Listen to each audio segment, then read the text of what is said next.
literally nobody is struggling to understand the film. They just don't want to go see it. Yes, the hate is real. We have gotten 10 years of anti white hate films and we're fucking tired of it, and people aren't going to continue to pay to go and see shit that wags a finger at them. People are kind of tired of the whole white people evil, racist, racist, racist, racist, racist, racist, racist, racist, racist, racist bullshit. I mean, this could literally be Django with vampires and just be the most badass film ever, but if it even remotely smells like a lecture, people are not gonna fucking see it. You're right, but also wrong. You see, it's your racism and intolerance and arrogance and ignorance that is the problem at this point. Nobody else's. Your inability to comprehend why people might not enjoy another anti-white hit piece after fucking 10 years of the California Film Commission giving people tax credits for making them is actually astonishing. Clearly, you are the one that is struggling to understand the film. I'm genuinely curious though, like, what do you mean the film is, like, not for you? You know, who is it not for? I could For very other easily types of argue it's mess. not for you because you have no idea what the fuck Robert Johnson's guitar is or the significance of it. I could argue it's not for you because you don't know how to play guitar, and I do. I could argue it's not for you because you're not a fucking vampire. Be stupid. I mean, the obvious financial issue there is that the film is on a budget of $100 million and needs to make $200 million for them to break even. And they've already exhausted their entire fucking viewership pool. So, like, who else is gonna go see it? Oh, the Chinese market that they refuse to release the film to because the Chinese don't like black people? Them? No, they're not gonna go see it. The white people that you make blatantly racist and look horrible in the entire film?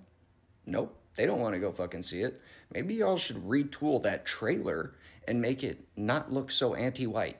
Maybe you should stop bitching about racism every time you get a chance for a movie to be greenlit and actually write a good story, like, you know, something that was really about Bobby Johnson. Like, I don't know how many times I have to say this to people.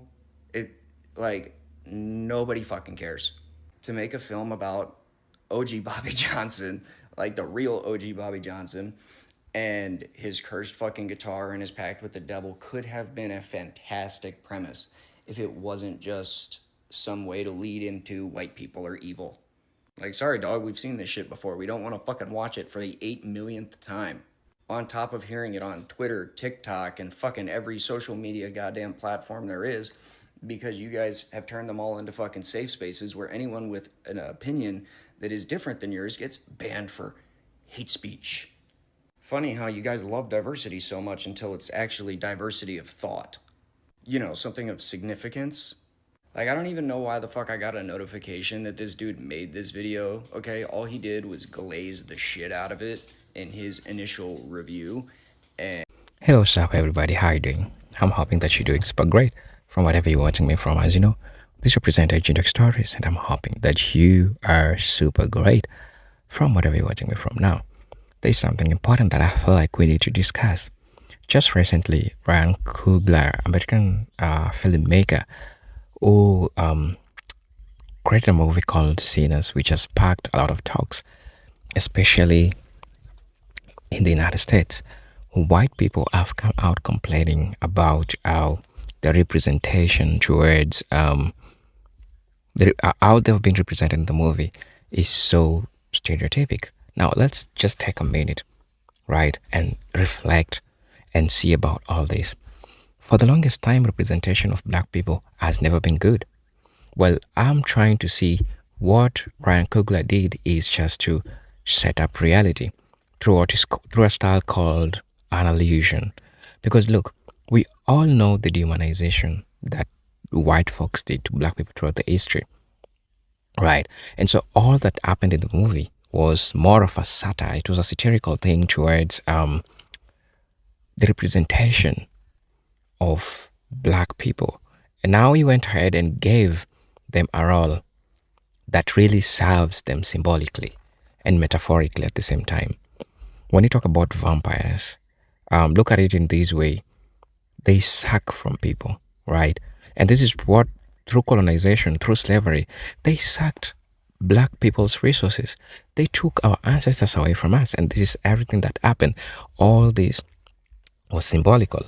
Now, why is Sinners creating racial tension and sparking discussion? This is so important, and I feel like this was so strategic, and it is at the right time that we get to learn our history through these movies. I thank this filmmaker, Ryan Coogler, for trying to embrace the Black history by teaching and showing and dramatizing all these. The theatrics in the movie is so important, and it gives a perspective that I feel like it's really, really great for us to ever talk about. Now, Ryan Coogler's 2025 horror drama film Sinners, starring Michael B. Jordan, has become more than just a box office success. It's a cultural lightning rod. The movie blends historical drama, supernatural horror, and spiritual exploration to critique racial power structures in America. I remember the setting of the movie. It is in 1930s in Mississippi. Um, Sinners tells the story of a black jazz musician who returns to his hometown only to find it's haunted by vampiric beings symbolic of white supremacists forces that seek to consume the black community's talent and spiritual power. Right. And so this has created and this has sparked a talk. And just watch this video. It is really important getting people's perspective, especially the white gentleman who is trying to complain about all these things that are happening. But I'll say that at the end of the day, we all get to learn and see how things really unravel. So let's watch the video. I'll be back. Hey, for those who are watching us for the first time, I'll ask you to subscribe to the channel, join our membership, and really get to see what we can offer you. For those who are always coming back to support us, well, I say thank you so much. Those who wishing to support me through my cash app is on my bio. For those who are sending me super thanks, I'm highly, highly grateful for the service and support that you're giving me. So let's go ahead and watch the video and educate each other and learn from each other. Now, tell me what to think about this in the comment section because it is always a learning arena in this channel. So let's watch the video. I'll be back. And like, bro, this to act like Mr. Wakanda Forever is the next fucking Spike Lee is actually an insult. It's not specifically an insult to Spike Lee because of the color of his skin. It's an insult to his ability to make a good film. So we're clear, this is the portfolio, the massive, diverse portfolio that Ryan Coogler is working with. And with financial successes, he is 2 for 3 right now. Maybe. Attributing Black Panther's success to Coogler himself is hardly honest. But it would also be unfair to put Wakanda Forever as a failure in his book too, because those are both Disney Marvel films where his hands are tied. Sinners, on the other hand, is all him. I mean, for fuck's sake, dude, this guy has not made a single film without Michael B. Jordan. And Creed did not get the clout that it got because of Michael B. Jordan. Michael B. Jordan got the clout that he got because of Creed, and Creed got its clout because it was a Rocky spinoff with Rocky in it. Notice how the two following movies are not listed here. They did not do well either. When I say did not do that well, I'm saying this was $1 billion movie when he made it, and he made it on the same budgets, more or less, that movies like Creed 3 had, right? Or Creed had, or whatever the fuck. Like, he's making these movies on $100 million budgets. I think he had a little bit more with Black Panther because, again, Disney Marvel. Yeah, so I just checked 200 million for Black Panther, and I think they actually gave him close to 300 million for Wakanda Forever, which is insane considering it was such a massive fucking bomb. Sorry, I had to take multiple pictures for Spike Lee's profile and his portfolio, but as you can see, he does not just make black films. For example, Old Boy is actually an adaptation of, I believe, a Korean film of the same name, of the exact same premise, and I think Spike Lee did a great job there. What you can see from this portfolio is that Spike Lee does not specifically make black films, Spike Lee makes urban films. And Spike Lee doesn't just constantly portray black people as this overt positive and white people as this overt evil. Okay? Spike Lee actually makes diverse films that happen to often have black leads because they're often black stories. As in, they're simply stories told from the perspective of a black man about black people, not that they're only meant for black people to watch. See, a black film has taken on this new meaning where it's like only black people should get it and like it and be allowed to like it. And that's a fucking problem. It really is. It's a fucking problem. And you are not going to do well in a capitalist society where 70% of the population is fucking white when you just hate white people. Like, I'm sorry that the truth is now starting to smack you guys across the fucking face so hard, and we are allowed to talk about it now because the scary orange man's back. Like, I don't know what the fuck you want us to do, but like stop making the shit. I don't know what the fuck. Like, nobody is struggling to understand anything. Okay, what you are struggling to understand is the state of the racial tensions in this fucking country right now. This is not a time to be releasing this fucking movie. Sorry. Maybe if the Carmelo Anthony case wasn't fucking blasted all over everybody's fucking front page every day, it would have been a better time. Like, obviously that isn't on Ryan Coogler. That's on Carmelo Anthony for murdering the fucking kid at a sport event at their school where he wasn't even supposed to have a weapon and had no reason to believe that he should have to fear for his life and use lethal force. He is obviously blatantly guilty. What they're doing is they're actually shooting for anti-white sentiment to be on the jury so that he gets acquitted, which is a whole other fucking issue that I don't even want to get into right now because, quite frankly, that little boy needs to decorate the nearest fucking tree in the new mansion that he just bought with the $4 million from the fucking GoFundMe that you made for his bond that was reduced by the most liberal judge in the state to a quarter of what it originally was, which means he only has to pay 10% of that. And you guys gave him $4 million fucking dollars? Excuse me, I'm sorry. $400,000. I'm sorry. Oh, sorry. And what's weird is you guys called for Kyle Rittenhouse's head when he did something and was on trial for a similar charge, even though the details of the Rittenhouse case were very obviously self-defense from the beginning. I mean, for fuck's sake, we had a video of the angry mob trying to absolutely maul a single kid. And unfortunately, one of them also had a firearm pointed at him, and he had to use lethal force. And someone died. And it was another white guy, and you guys don't give a shit. You didn't give a shit about the dead white guy. You gave a shit that the dead white guy was a BLM supporter and that Kyle Rittenhouse was a conservative. But Carmelo Anthony can stab a white kid in the chest at a fucking track meet, and you'll buy him a house? Are you fucking kidding me? Yeah, no, people are fucking mad. People are mad as fuck. And honestly, they're starting to get racist, and it's y'all fault. And what's crazy is all you have to do is stop being racist, and it won't fucking happen. See, I don't think y'all genuinely believe you can't be racist towards white people. I just think y'all believe that you deserve to be. Real. We have gotten 10 years of anti-white hate films, and we're fucking tired.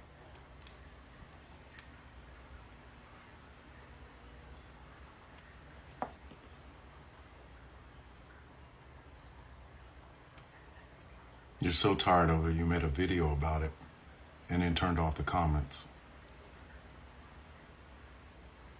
What's the matter? Did your balls drop off?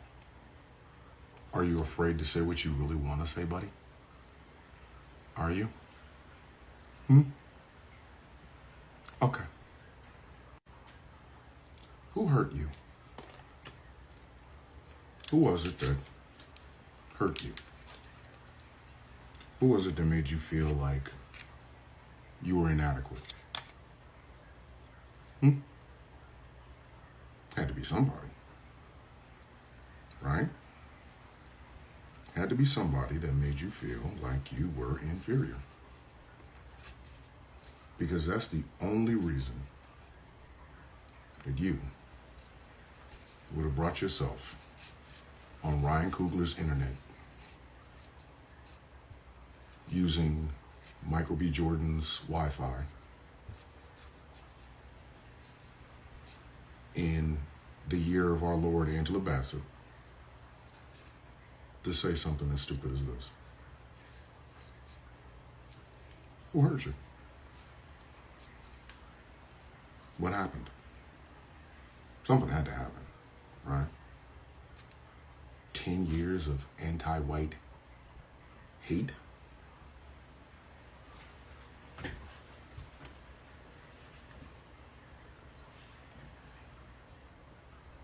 white people run Hollywood. They have entire streaming services devoted to the victories and shit of white people. You talk about 10 years of anti-white hate. Do you know there are certain places where you can still watch Birth of a Nation by D.W. Griffith?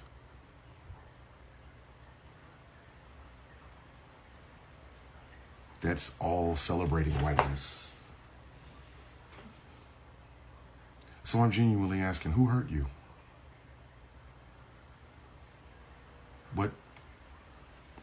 What series of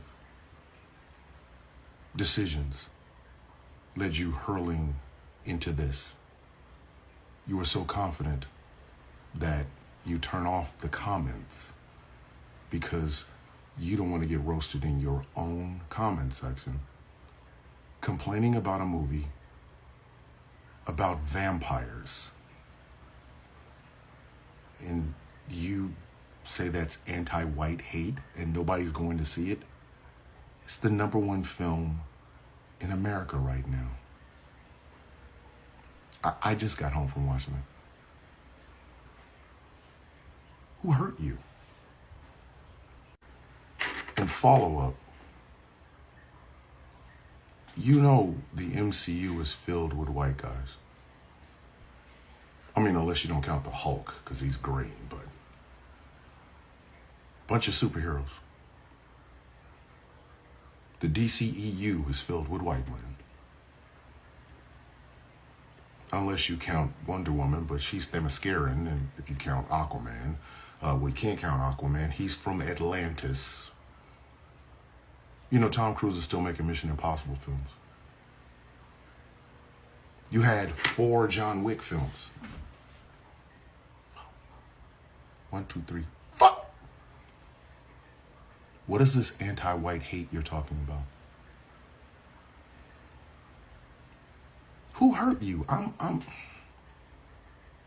really curious. Who was it that hurt you? Anti-white hate? Hollywood is filled with white people. Do you remember what this year's Best Picture winner was? Do you?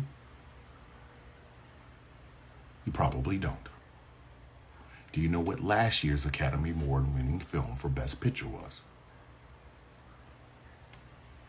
You probably don't. In both instances, white people. They were sprinkled all over the cast and crew and cameramen.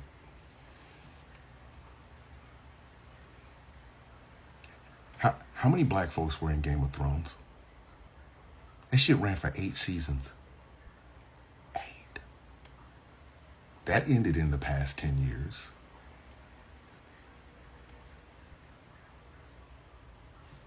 How many seasons of Yellowstone is it? That's just whiteness on top of whiteness on top of more whiteness. So obviously, either your eyes don't work, you don't have any sort of television, or someone hurt you. Have you been to YouTube? There's plenty of whiteness in YouTube. Who hurt you? This is the portfolio, the massive, diverse portfolio that Ryan Coogler is working with. There it is. There it is. There it is.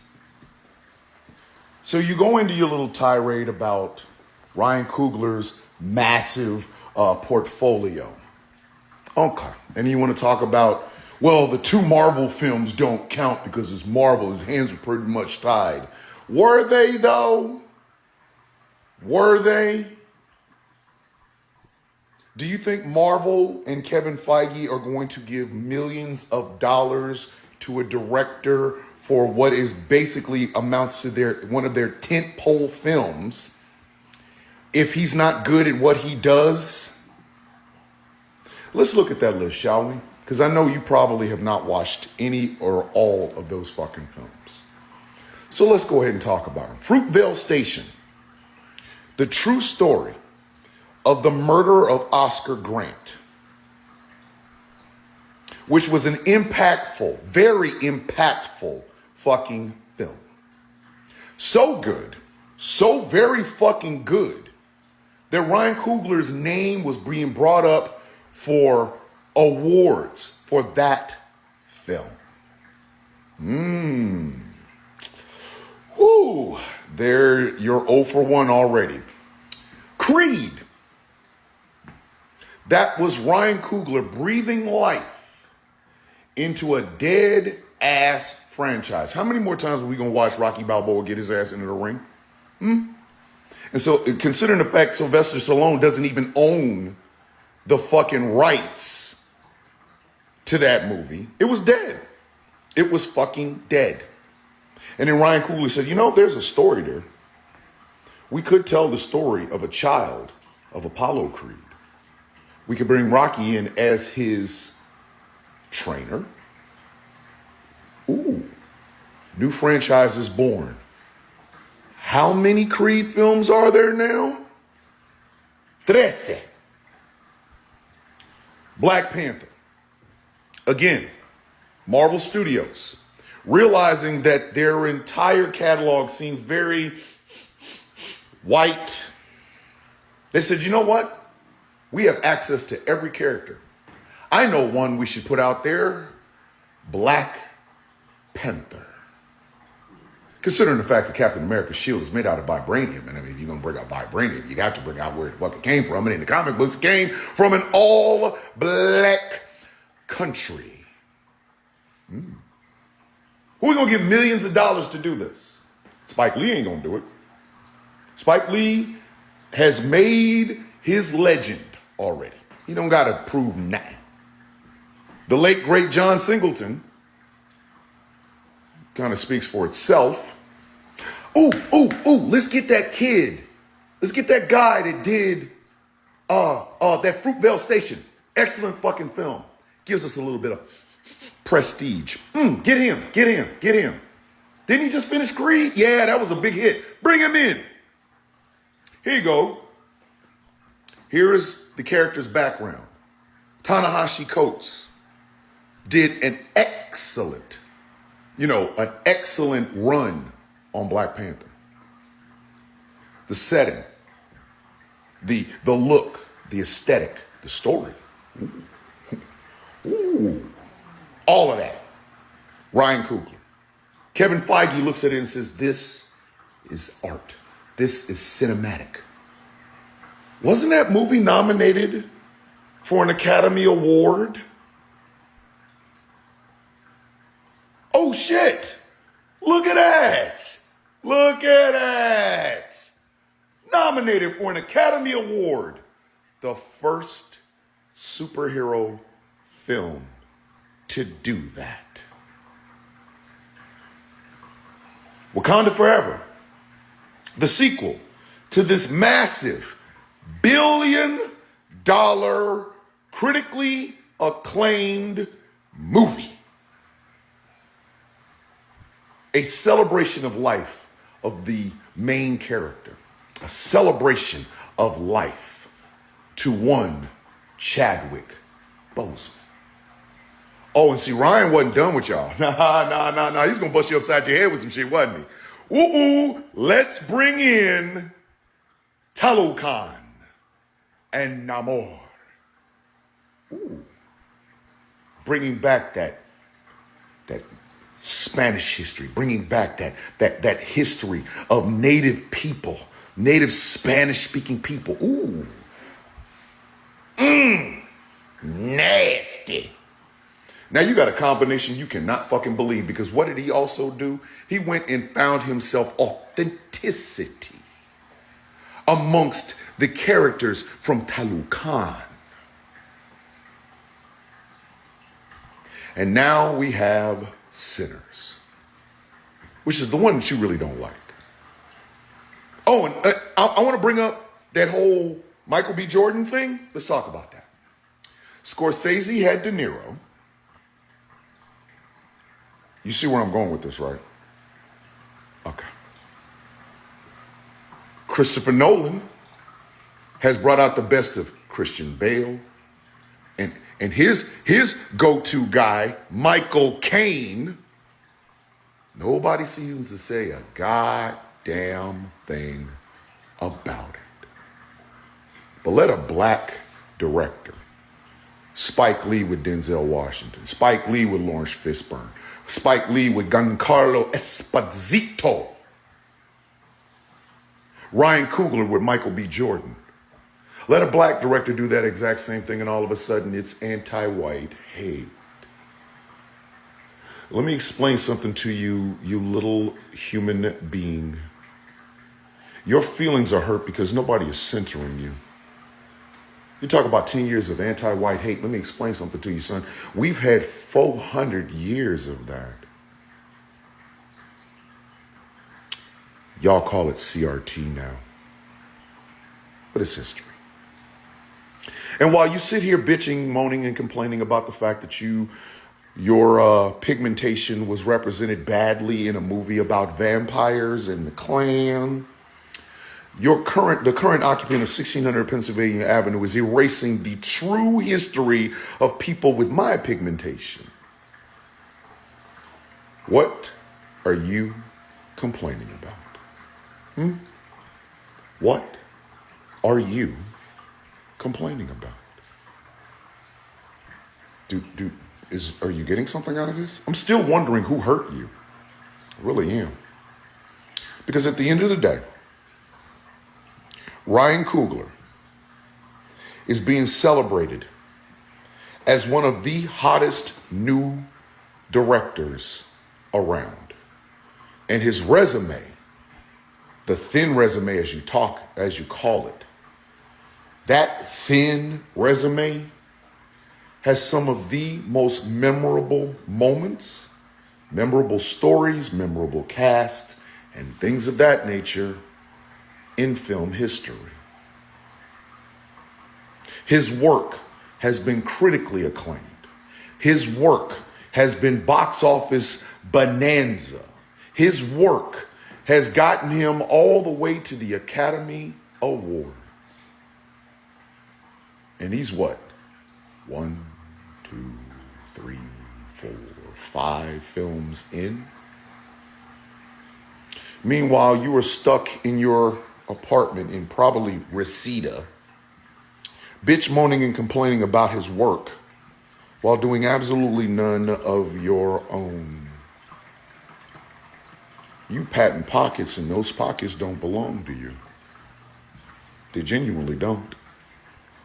Don't hate Ryan Coogler because he is better at what he does than you are at what you do. Make better films. Make a film. Make any film. That's all you got to do. Show us your chops. Give us your artistic vision. Because if you can't do that, then maybe, just maybe, you should shut the fuck up to people who can. Those who can, do. Those who can't, make TikTok videos about those who can. Hey, what's up, everybody? How you doing? I hope you're doing super great, super fine, super great from wherever you're watching us from. I'm hoping that we all get to see the perspective that the brother was trying to share. Now, in as much as I don't agree with him, that's just his perspective. I would like to talk about a couple of things. While I was trying to look at all these things that people are trying to discuss about, from the outset, Sinners challenges audiences to confront uncomfortable truths about race, religion, and history. It doesn't present vampires as mere monsters. Instead, they serve as allegories for white colonialism, cultural appropriation, and extraction of black labor and creativity without compensation. This metaphor, while artistically powerful, has stirred significant controversies, particularly among white conservative viewers and religious audiences. There is a critique of white Christianity and colonial religion that I feel like we need to have a talk about.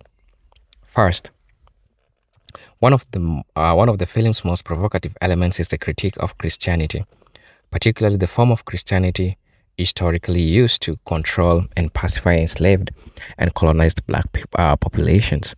In Sinners, the church in the black town is shown to be complicit with the vampires, metaphorically representing how Christianity was often co opted to support racist hierarchies. Instead of providing salvation, the religious institutions in the film offer submission, warning townspeople against resisting the natural order, which includes white domination. Also, the depiction has offended many viewers who see Christianity as sacred or central to black identity. Yet, for many people, others, especially young black audiences and those exploring African spirituality, this confrontation is long overdue. The film doesn't attack faith, but rather exposes how certain interpretations of Christianity have historically been used to suppress African heritage and legitimize white supremacy, and I really find that so important when you come to discuss about this, because for the longest time, the white history has always pillaged, raped, took away, right, drawn from black people. Symbolically, how all these things unravel in the movie tells you the truth and tells you how all these is getting to happen. I'm also going to be talking about cultural appropriation through horror. Now, the vampire motif also explores cultural appropriation in a powerful way. In the film, vampires don't merely drink blood, they feed on black culture. The central vampire antagonist specifically targets black musicians and artists, stealing their voices and talents to maintain power and beauty. Right. This is thinly veiled commentary on our black cultural contributions. Talk about jazz, talk about gospel, talk about R&B, talk about hip hop, talk about blues. Have often been consumed by white society, leaving the originators exploited or forgotten. Right. Um, this layer of the film has led to passionate conversations online about who owns culture, who profits from it, and how black creativity continues to be exploited in modern music, media, fashion. The film suggests that this feeding is not just historical, but ongoing. Also talking about looking and talking about reclaiming African spirituality. A major turning point in the film occurs when the protagonist turns away from the Christian church and embraces African spirituality, spiritual tradition, root work, ancestral rituals, and oral history to fight the vampires. This act of spiritual reclamation resonates with current global movements among the in the African diaspora to reconnect with pre-colonial belief system in question. The dominant Western paradigms imposed during slavery and colonization. Also, by empowering the black characters through ancestral memory and indigenous knowledge, Sinners repositions African spirituality not as something to be feared or dismissed, but as a source of power, resistance, and healing. However, this shift also alarmed some religious groups who see these films as prompting witchcraft or rejecting God. The misunderstanding fuels much of racial and religious tensions surrounding the film. Also, let's talk about historical setting, amplification of modern tensions. The film setting in the Jim Crow South is not an accident, and we all know that. Coogler uses the brutal backdrop of segregation, lynching, and systemic racism to show how supernatural horror is often unnecessary when real world horror is already present. Um, the vampire aren't just scary because of their fangs, they are scary because they represent systems of oppression that still exist until today, but in different forms. This historical framing makes Sinners a mirror to today's America, where debate about systemic racism, police brutality, reparations, and black autonomy are still ongoing. For white audiences uncomfortable with these discussions, the film is unsettling, not because of its scares, but because it forces confrontation with painful and unresolved legacy. Also, going to be talking about reception and cultural impact. Despite the controversy, Sinners has received critical acclaim for its darling story and thematic depth. It has grossed over 180 million worldwide and has been praised for its originality by critics and cultural commentators. Legendary dictators like Spike Lee called it a masterclass in black cinema compared to the cultural impact on Jordan Peele's Get Out. Also, still the backlash has been intense, I know, especially from the white community. Some right-wing pundits have accused the film of promoting reverse racism, anti-white hatred, while others have taken issue with what they see as an attack on Western values. Social media has become a battleground with hashtags like CNS movies, not my Christianity trending alongside heated debate about race, faith, and who controls the narrative in American history. So let me know what you think about all this, right? Let me just know what you think about this because the portrayal of white people is so accurate in this spot. So let me know what you think about this. As you know, this is Presenter Talk Stories, and I'm hoping to see you in my next video. But until then, peace, love, and harmony. Salute.